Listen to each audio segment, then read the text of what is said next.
Hey guys, thanks for joining us for another Mobility Flow. Today we're going to use one of our favorite tools for warming up, which is a PVC pole. From home, you're more than welcome to just use a good old broomstick. I think a lot of people don't realize that on broomsticks, the actual thing you wash the floor with comes off.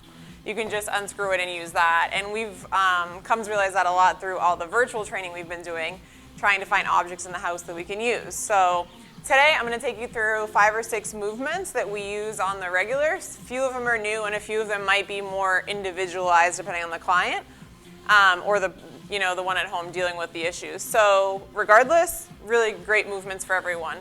I'm going to have Roger go through them. I'll demonstrate and I'll try to go nice and slow so that we're breaking down movements so you're able to actually repeat them. Remember that these are always posted on our Instagram and Facebook pages and also on our YouTube page. So you're able to go back and watch them. They're nice and quick, but obviously, sometimes you want to take it slower, so you're able to pause and restart the video on those different platforms.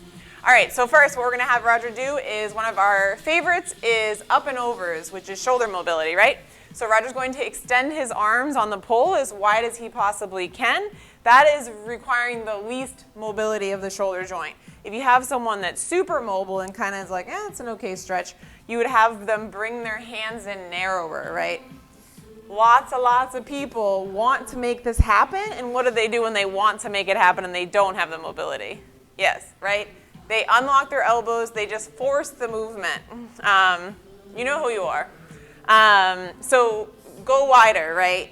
Take the idea behind it that if your elbows are unlocking, you're not getting out of it. Well, we're trying to get out of it. We're trying to make that shoulder joint move around, right? Mobility within the joint. As always, any pain, don't do it. What I say to people is you can always just go to the top, right? You'll get a really good pectoral and anterior delt stretch just if he stays right there, right? So work within your own mobility, but mobility is definitely something you can gain. So if you do have tight shoulders and to you this just feels impossible, work on it. Over time, it will definitely get better. Feel good? Yeah? Awesome. Okay, so next one of our other favorites we use a lot is hip hinging, right? The idea of the pole in the hip hinge is to help the client understand the movement of a neutral spine, right? A lot of times without the pole, people like to unlock their spine and round forward, which if you're in a loaded exercise, it's not a safe way to be. So this is allowing Roger to get a really good activation in his glutes and hamstrings when he's coming out of the movement and a good stretch as well. Some people just being in this position with the pole on their back, they're getting a massive stretch across the chest, or maybe sometimes in their biceps they feel it holding the bar like that. Another thing about this is wrist mobility, right? Some people are not able to hold a bar with a neutral wrist or the broomstick, right? That's another thing you can work on is, hey, are my knuckles up to the sky or are they dragged back on the pole? That's kind of things you can talk yourself through. Hey, how mobile am I? What do I need to work on in my mobility? So what I would have Roger do is breathe in on his way down and then push the floor away, breathing out and squeezing his butt cheeks to bring him up out of the movement. How's that feel? Good? Yeah. Most people love the way that feels. People on a daily basis bend over like this, right? So what we're trying to do is teach people neutralize your spine when you're bending down to pick something up. Use your big glute muscles and hamstrings. You'll be a lot safer. And one of our main goals here as a facility is to teach better general movements, right? How are you picking up your dog food? How are you picking up your child, which not many of our clients have children. It's very bizarre, but or they're all grown up, right? Okay, so number 3, we're going to go down onto the floor and we're going to do half kneeling push-aways. So this is one of my absolute favorite. My client Judy loves this stretch. So both knees down, sorry. So what we're going to do is he's going to drop his left arm low on the pole outside of his body. Yep. He's going to reach up and over with his right arm and grab the top of the pole. So number one mistake in a movement like this is people let this arm come across their face, right? Because they're trying to get there, right? Do what you need to do, adjust your body to be able to get the arm and the head pushing through. He's keeping his glutes tight. He's pulling on the top arm and pushing on the bottom arm to create resistance. We did this before we started filming, and I really feel it right here in my psoas area, my hip area, my oblique area. Roger feels it where? Ah, okay. But you're also getting this. No, that's more than this. No, okay. These are very common places people are tight.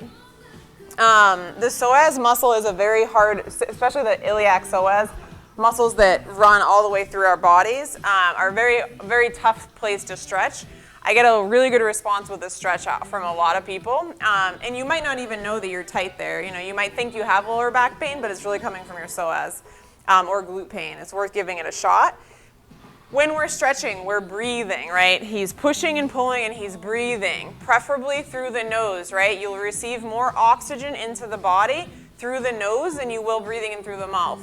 So what we ask for is in through the nose, out through the mouth. Some people believe both in and out through the nose, harder to accomplish, so we meet in the middle, right? The muscle needs oxygen, right? Let it relax using that oxygen. Take advantage of it. Feel good? Yeah? As for repetitions, I'd say to go through these at least 5 or 6 times per side. That way you're really able to relax and you're not just straining, right? Because a lot of times if you're stretching, like especially a hamstring, you're kind of starting, you're just straining because you're in so much pain, right? So the more we do it in one sitting, the more the muscle can actually respond to what you're doing, right? It's the same with strength training. We don't rush through it. You want to go slow so the body has time to respond, right? Okay, let's keep going. We're going to do number 4. So we're going to do half kneeling rotation. So one knee up, one knee down. Good, so Roger's going to hold the pole across the front of his body. He's going to flex his left butt cheek, which is the leg that's down, right? So his back leg. He's going to flex that butt cheek, and he's going to rotate towards me. Beautiful. Once again, you can do this without a pole, right? But the pole is forcing him to stay nice and erect and nice and neutral on his shoulders. The pole is helping him get a better stretch. How's that feel? Where do you feel it the most? Oh, you're getting your obliques. Good. Any hip stretch on the left?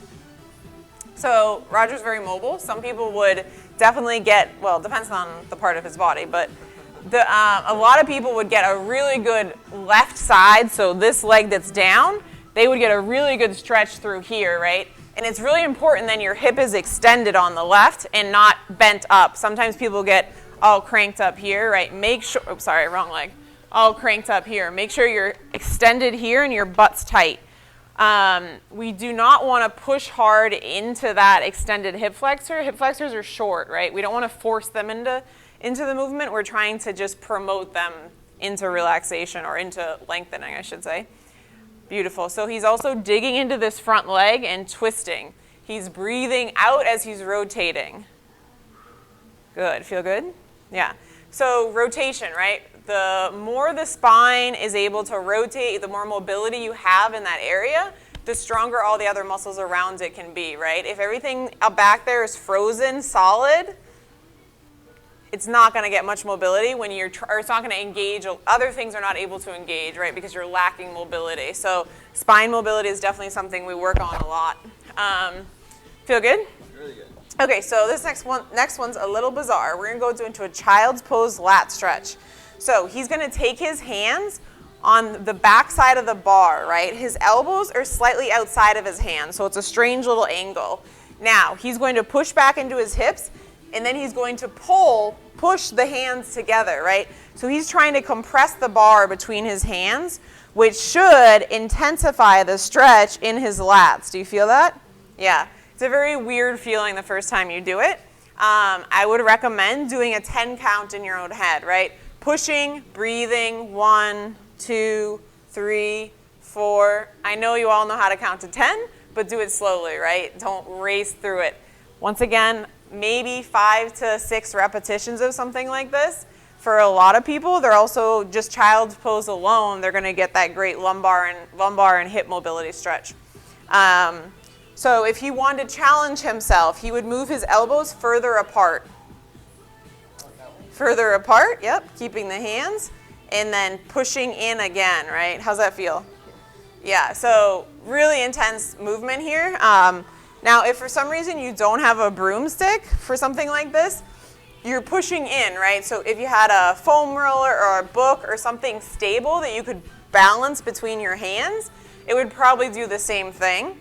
Now, if you have someone with really tight lats, just being in this position with he's picking on Taylor. they're gonna feel it just being there. They don't even have to push on the pole, right? But this is a new one I just learned about and I really like it. I think it's a good one. Yeah? Okay.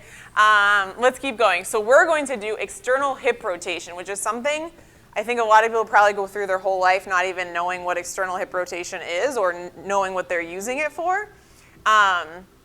But really important muscle, so let's talk about it. So what we're going to do is start in a shin box. We talked about shin boxes a couple times throughout mobility sessions, but what we're going to do is a shin box is when my front leg is directly, my shin is directly in front of me, my back knee is in line with that front foot, and then the foot's traveling behind, right? So that's a shin box. What I'm going to do is I'm going to take my broomstick and I'm going to put it on the inside of my foot and the inside of my knee, okay? I'm going to pull up on the broomstick, forcing external rotation on my hip, breathing and relaxing. Each time I'm hoping to get a little bit more mobility. Give it a shot. Perfect, so he's gonna put the pole on the inside of his foot, on the inside of his knee. He's then going to pull, he's going to open it up, right? Now, first time doing it, right? And if you haven't done a lot of hip mobility exercises, it almost feels like, well, no, it's not going there, right? But remember, the femoral head and the acetabulum joint should move like this, so it should have a lot of range of motion. So, but if you're not using that range of motion, it's like anything, right? If you don't use it, it gets tight and junky. So, breathing through it, I would say 10 of these per side. The goal long term would be to force it more and more, right? Just try for a little bit more external movement. Feel good? Yeah? Oh, there you go. Great. Feels good for him. Good, let's show them the other side. Tootsie's not in the way or anything. I thought you were gonna come show them a new mobility exercise. Perfect, so breathing, he's in that nice shin box. He's using his left arm to brace himself on the ground so he's able to focus on what he's doing. A lot of hip mobility exercises we do here, people have a really hard time keeping themselves erect, right? Because when you're lacking mobility here, it's very easy to fall in on yourselves. That's way tighter. Yeah, right side, right? Yeah, his more dominant side he's discovering is tighter.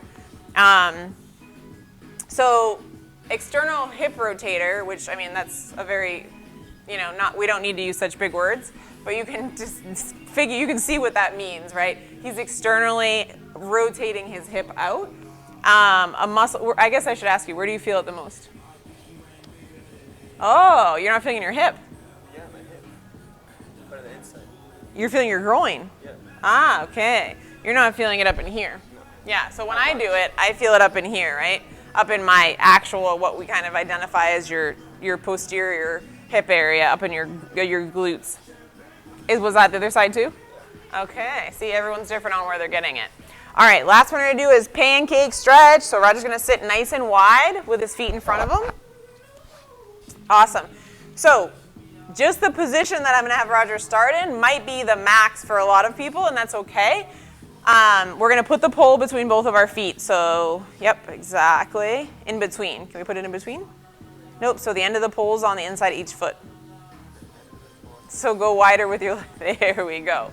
Perfect. So this is what I mean. And then nice neutral spine. Sit up nice and tall. Beautiful. So this position for a lot of people might be difficult. So if you're getting a really good stretch here and you're able to keep your spine neutral, then breathe and take maybe 20 to 30 seconds and work on just this positioning. This is, once again, hip mobility. So the pancake stretch is what we call this.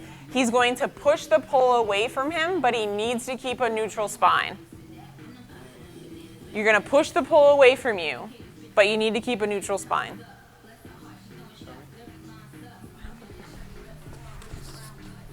So I'm here, neutral spine, and I'm pushing the pole away from myself, intensifying the hip mobility, right? Intensifying the stretch I'm getting here and in here.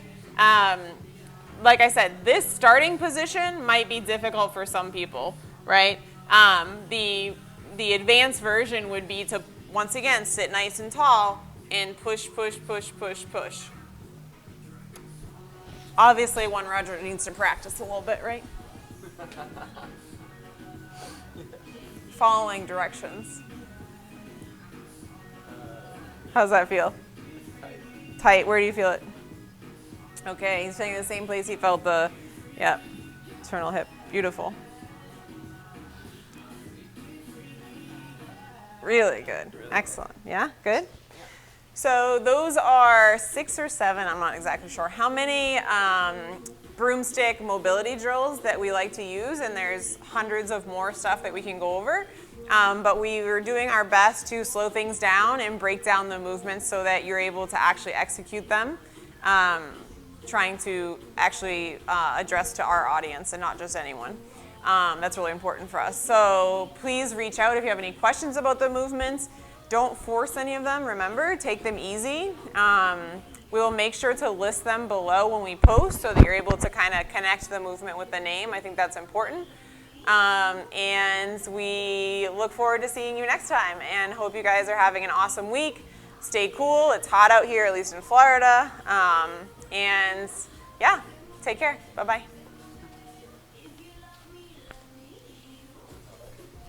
Huh?